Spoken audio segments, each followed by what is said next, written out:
What if I told you that the most powerful tool in magic is something you've been doing your entire life, without even realizing its potential? Every breath you take is a thread, weaving between the seen and the unseen.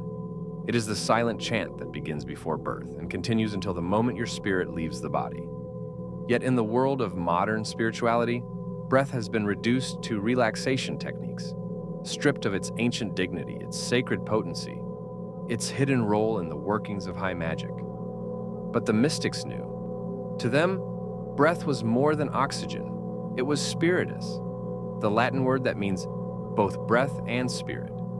In Sanskrit, the word prana means life force, and it moves through the breath like wind through the branches of a great invisible tree.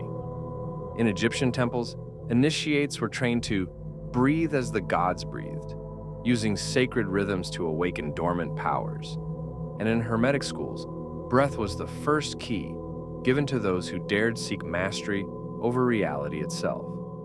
The question is not whether you are breathing, but how you are breathing, and what that breath is doing to your body, your mind, and your energy field. In today's journey, we will uncover a forgotten dimension of an act so ordinary, so automatic, that its true nature has been concealed in plain sight. We will explore how ancient adepts used breath to heighten perception, manipulate subtle energies, and align themselves with the divine order.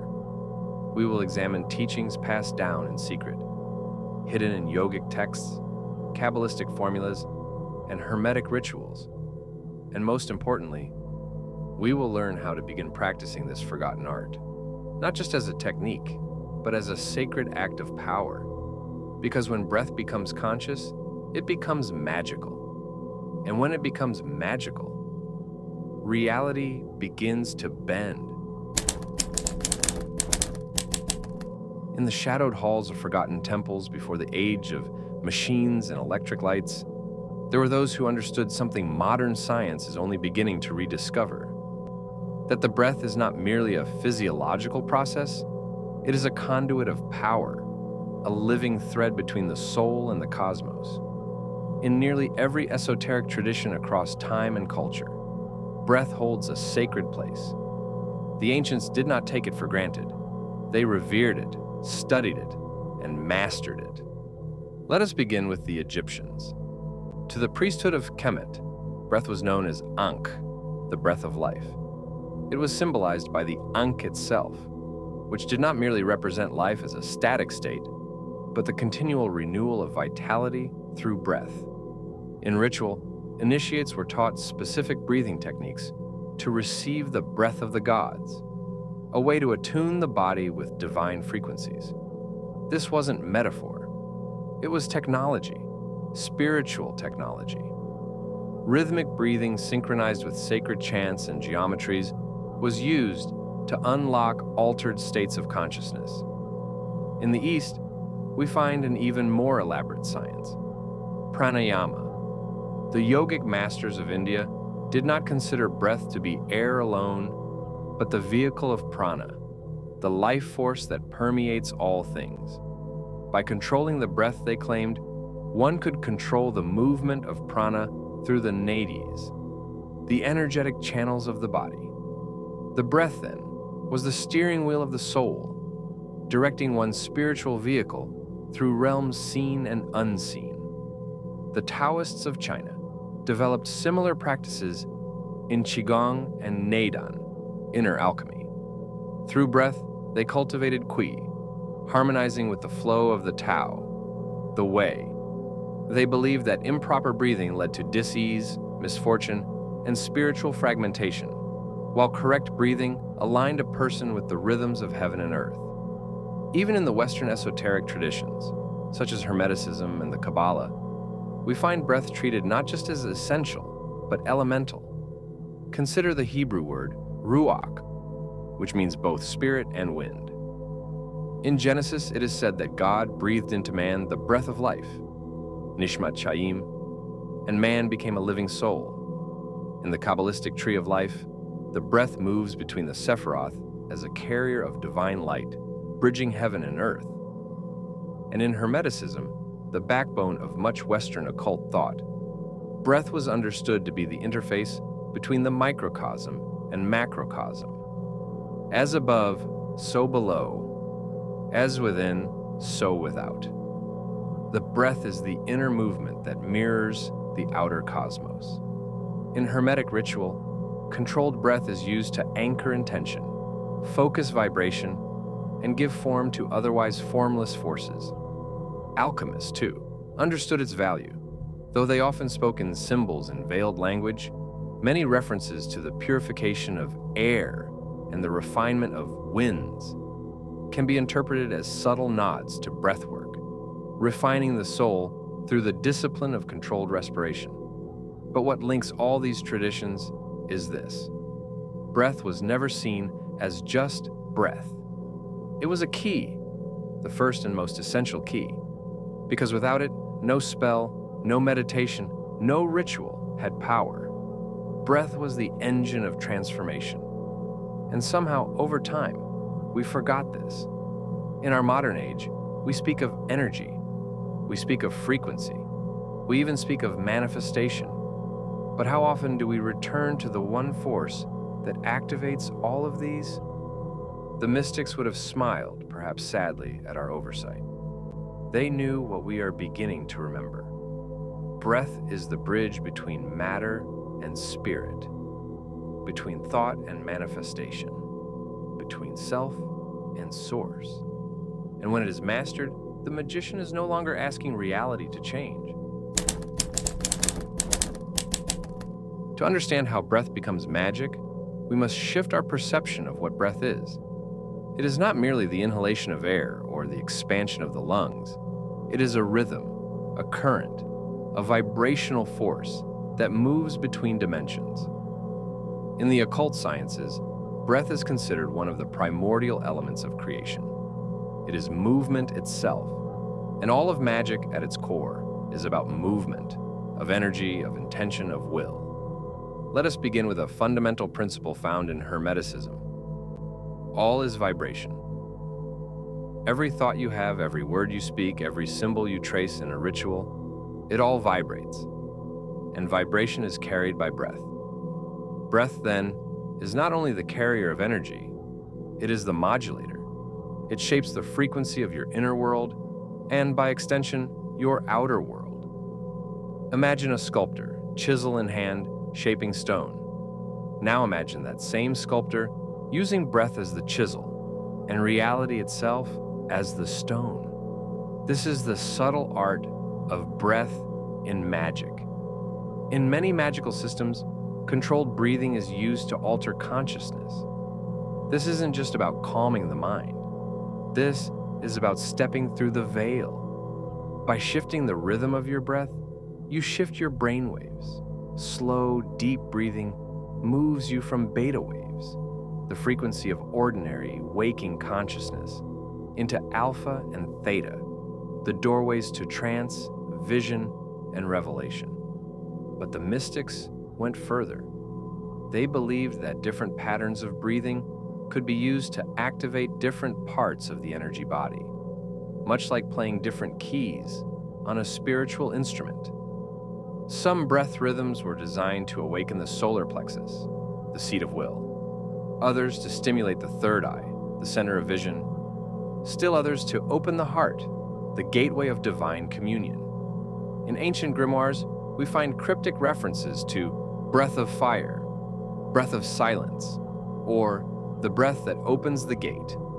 These are not metaphors. They are codes for pranic currents, intentionally directed to unlock altered states, empower spells, or commune with higher beings. Consider this.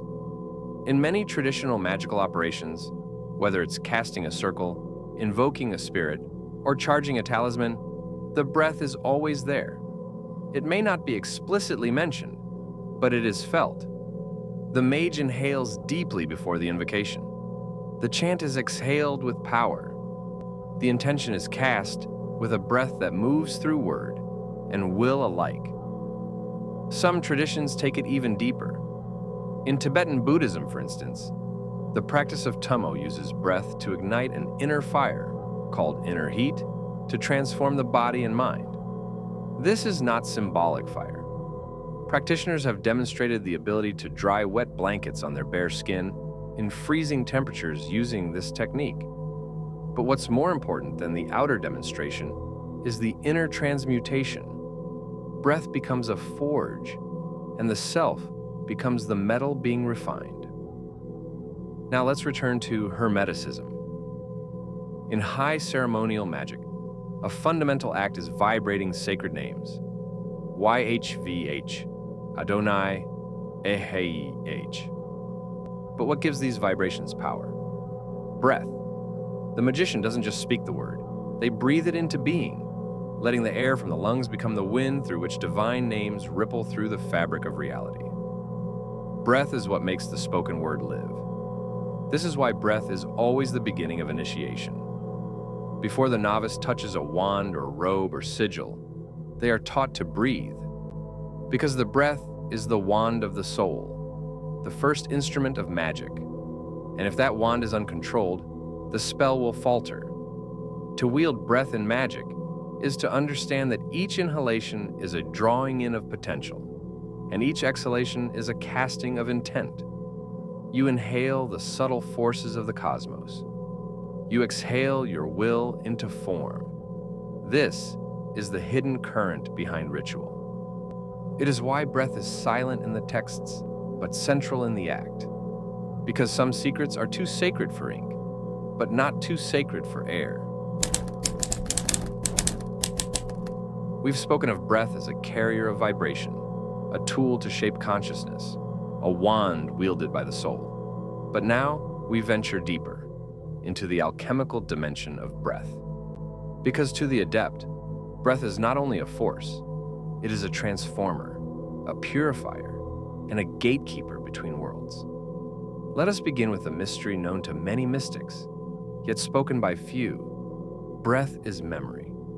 Not memory of the mind, but of the spirit. Breath carries the imprints of every experience, every trauma, every unspoken desire, tucked away like whispers in the wind of the soul. This is why certain breathwork practices can evoke sudden emotions, visions, or even past life memories. As you breathe with intention, you stir the ancient sediments of your being. You awaken echoes buried deep within the astral layers of yourself. In esoteric psychology, the breath is used to dislodge energetic blockages. These blockages are not metaphors. They are literal disruptions in the flow of your subtle energy body, often caused by long-held fear, guilt, or shame. When breath becomes rhythmic, conscious, and deep, it melts these inner knots. In alchemical terms, the breath is like fire applied to ice. It liquefies what is rigid, allowing spirit to flow freely once more. And here's where magic truly begins. When breath flows without hindrance, the magician's will can move unimpeded. Desire becomes intention. Intention becomes energy. Energy becomes form. But how does this happen? Let us look at the four elements, the classical pillars of magic: earth, water, air, and fire. Each corresponds not just to physical matter, but to psychological and spiritual qualities. Breath, unsurprisingly, belongs to air, the realm of the mind, the intellect, the word. But here lies a secret often overlooked. Breath connects all four. The act of breathing grounds you in the earth, your body, your physical form. The rhythm of breath mimics the water, flowing, rising, falling. Breath itself is the air, invisible yet vital. And every inhale-exhale cycle stokes the inner fire, the transformative force. Thus, when you breathe with awareness, you engage all elements at once. You become the living quintessence. The fifth element, spirit made manifest through the harmony of the four. In this sense, every breath is a ritual in miniature. The breath also serves a hidden function in manifestation rituals. When a practitioner visualizes an outcome, whether it's healing, abundance, or protection, they are taught to breathe it into existence. This is not poetic exaggeration. The visualization becomes seeded with emotion. The emotion rides the breath. And with each exhalation, the practitioner is sending that charge into the field of reality, much like a radio signal broadcast through space. But there is more. In advanced esoteric practices, breath becomes the medium of communion. The adept learns to breathe in the presence of higher beings, angels, or deities, not as a metaphor, but as a felt influx of subtle energy. It's not uncommon for magicians to experience sudden warmth, pressure, or insight while engaging in these breath-fueled invocations. The breath becomes a bridge. The divine enters, not from above, but from within. And this leads us to perhaps the most mystical teaching of all. There is only one breath. What does this mean? The mystics of many traditions taught that the breath you take is not yours alone. It is the breath of the universe, the wind that moves the trees, the exhale of the ocean, the stillness in the pause between heartbeats. All are part of the great breath. When you breathe consciously, you rejoin the rhythm of creation itself. You're no longer a fragment. You are the breath of the divine, breathing itself into being through you. This is the secret behind the silence of masters. They do not speak unless the breath commands. They do not act unless the breath aligns, because they know deeply, unshakably, that the breath is sacred law in motion. And so, the magician who masters the breath masters not only their own energy, but the very medium through which magic flows. This is why, in the ancient mystery schools, the breath was never taught quickly. It was revered, guarded, offered only when the soul was ready. Because to control the breath is to command the threshold between thought and reality. Now that we've explored the mystical depth of breath, you might be wondering, how do I actually use this? How do I, sitting here now, turn the ordinary act of breathing into a sacred and transformative force? Let us begin with a foundational understanding. Your breath is already magical, but it becomes potent when it becomes conscious. Awareness is the fire that awakens the breath from dormancy. Below are 3 powerful techniques used by mystics and adepts throughout the ages, distilled into forms accessible to the modern seeker.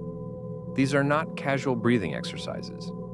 They are rituals in motion, and if practiced with sincerity, they can ignite profound inner change. 1. The breath of stillness, for centering and attunement.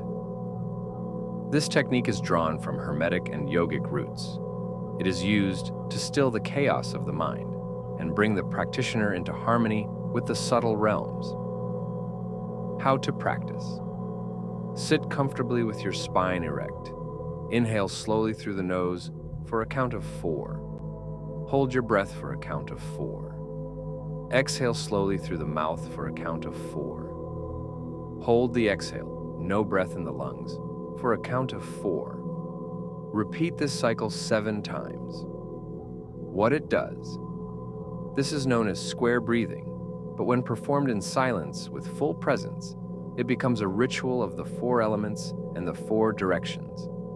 It balances the nervous system, quiets mental chatter, and prepares the energy body for spiritual work. Practitioners often report a sensation of dropping into themselves, like descending from the surface of the mind into the temple within. 2. The vibrational breath, for charging and spell work. Used by ceremonial magicians and rooted in both Kabbalistic and Egyptian practices, this breathwork is used to empower intention and charge symbols, affirmations, or visualizations. How to practice. Begin with a clear intention or word of power, such as a mantra, affirmation, or divine name. Inhale deeply through the nose while visualizing light or energy filling your lungs. As you exhale, speak the word aloud in a deep, slow, vibrating voice, feeling the sound resonate in your chest, skull, and energy field. Do this 3 to 5 times, each time with complete focus on the vibration and the meaning behind the word. What it does, your voice, carried on your breath, becomes a wand of creation. The vibration ripples outward, sending your intention into the fabric of reality. This is particularly powerful when combined with visualization or used to charge an object, such as a crystal, candle, or talisman. 3. The inner fire breath for awakening energy and will. Adapted from the Tibetan Tummo and certain Gnostic breath techniques, this is used to awaken dormant spiritual energy, commonly associated with the solar plexus or inner fire. How to practice. Sit in a kneeling or cross-legged position. Focus your attention on your navel or solar plexus. Inhale sharply through the nose, pulling the breath into the belly. Exhale forcefully through the mouth, as if blowing out a flame. With each inhale, visualize a small flame growing stronger in your core. With each exhale, visualize that fire burning away fear, doubt, or resistance. Repeat for 10 to 15 breaths, then sit in silence and feel the inner heat. What it does. This breath awakens willpower, courage, and clarity. It is especially useful before ritual work, spiritual study, or when facing emotional or energetic stagnation. Additional guidance and tips. Time of day matters. Practice breathwork during liminal times, dawn, dusk, or midnight, for greater access to the subtle realms. Environment enhances power. Use candlelight, incense, or natural surroundings to deepen the ritual space. Journaling after practice. Keep a magical journal. Record sensations, insights, or visions that arise from your breathwork sessions. Consistency builds. Mastery. Even 5 to 10 minutes daily can create profound shifts over time. The breath is like a river. It carves its path through persistence. Most importantly, treat each breath as a sacred act. Whether you are invoking ancient names or simply sitting in stillness, remember, you are moving the same breath that once filled the lungs of sages and saints. The breath that circled through temples, mountains, and caves now moves through you. Each inhalation is a gift. Each exhalation a spell. And the more you become aware of it, the more your reality begins to bend around the shape of your breath. So now we return to the breath, not as a mechanical reflex, not as mere air, but as an ancient key, a hidden current that has pulsed through every mystical tradition since time immemorial. When you breathe with awareness, you do more than sustain life. You animate power. You align with the rhythm of creation. You become both the sorcerer and the spell. The sages knew this. That is why in Egypt, in India, in the secret orders of the West, breath was the first initiation. Before the staff, before the robe, before the rite, came the breath. It is the most subtle of instruments, and yet it commands the most profound of forces. And now you know why. Behind every sacred chant, behind every sigil and prayer and incantation, behind every so-called miracle, was breath, conscious, directed, and infused with will. You do not need a temple. You do not need ancient scrolls or arcane tools. You need only what you already possess, your awareness and your breath. The breath is your wand. The breath is your offering. The breath is your bridge between spirit and matter. So, when you rise tomorrow, do not take your first breath lightly. Feel it. Command it. Let it remind you that you are not a passive observer in this world. You are a shaper of it. Breathe as the mystics did, not to survive, but to create. Because each breath is a choice, and every choice, when made consciously, becomes an act of magic. Thank you for walking this path with us today. If this wisdom resonated, if something stirred within you, then trust it. Practice, experiment, watch your breath, and watch your world shift. And if you're ready to explore deeper mysteries like this one, the temple doors are always open. Until next time, breathe deeply and remember who you are.